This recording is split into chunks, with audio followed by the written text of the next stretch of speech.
तो मैंने हाउसफुल 5 की ट्रेलर देखी और मैं लाइक ठीक है, क्योंकि मैं पहले क्लैरिफाई कर दूं कि I am not a hater. In fact I am a great fan of the Housefull franchise, like इतनी कि मुझे गोलमाल के फ्रेंचाइज से ज़्यादा बेटर लगती है। लेकिन मैं ऐसे इसलिए कह रहा हूँ क्योंकि मुझे लगा कि ट्रेलर में जोक्स, कॉमिक टाइमिंग्स कुछ बैठ नहीं रहे थे सही, और ये थोड़ा रीजनेबल हो जाता है क्योंकि जब तुम बाकी के हाउसफुल के ट्रेलर्स देखोगे तो कुछ सेम ही तुम्हारा रिएक्शन रहने वाला है। सिर्फ हाउसफुल ही नहीं बल्कि तुम किसी भी कॉमेडी मूवी के ट्रेलर को देखो तो तुम्हें कुछ ऐसा ही फील होगा। इसका मेन रीजन होता है कि कॉमेडी मूवी के ट्रेलर्स में तुम्हें स्टोरी के बारे में उतना आइडिया नहीं होता, तो जो ट्रेलर में सही से बैठता नहीं है। डेफिनेटली वो अपने सबसे बेस्ट जोक्स को तो मूवी के लिए रखेंगे, तो ट्रेलर में तो वो ऐसे ही देने वाले हैं नहीं। लेकिन ओवरऑल सही लगी क्योंकि उन्होंने जो वो जॉली वाला कंसेप्ट लाया straight from Housefull 2, that is awesome. एक हाउसफुल फ्रेंचाइज की मूवीज को अगर मैं टियर लिस्ट में फेंकूं तो हाउसफुल 2 सबसे ऊपर रहेगी, उसके बाद हाउसफुल 1, हाउसफुल 4 और हाउसफुल 3। मेरी एक एक्सपेक्टेशन ये लोग फुलफिल नहीं कर पाए। I really hope for John Abraham to be in this movie again after Housefull 2। क्या पता, हो सकता है दिखाया नहीं गया लेकिन वो किलर हो। किलर से याद आया कि ये तो सिर्फ कॉमेडी मूवी है ही नहीं, ये तो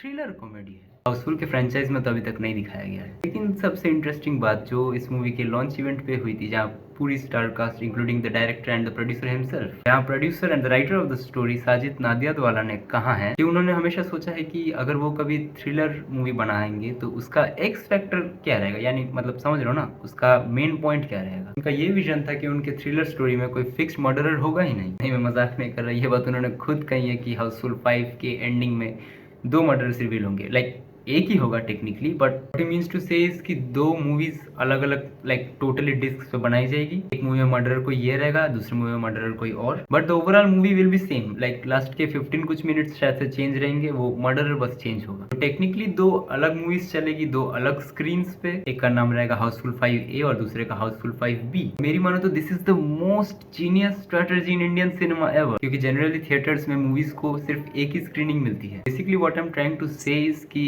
एक थिएटर में मानो अगर 3 स्क्रीन है तो उन 3 स्क्रीन में अलग अलग मूवीज चलती है साइमल्टेनियसली। लेकिन देखा जाए तो ये मूवी 2 आ रही है, तो एट अ टाइम साइमल्टेनियसली एक थिएटर में दोनों ही स्क्रीन हाउसफुल को मिलने वाली है, जिसमें एक में ए चलेगी और एक में बी। और अगर मूवी अपने हाइप पे बरकरार रहती है और लोगों को पसंद आ जाती है तो हम डैम श्योर लोग दूसरी वाली भी जरूर देखने जाएंगे। तो ओवरऑल आई थिंक पिक्चर तो मजा देगी क्योंकि हाउसफुल फ्रेंचाइज मुझे नहीं लगता किसी मूवी में मुझे आज तक डिसअपॉइंट किया है। नीचे कमेंट करो तुम कौन सी देखने वाला, हाउसफुल 5A या Housefull 5B, and I'm still hoping for John Abraham in it.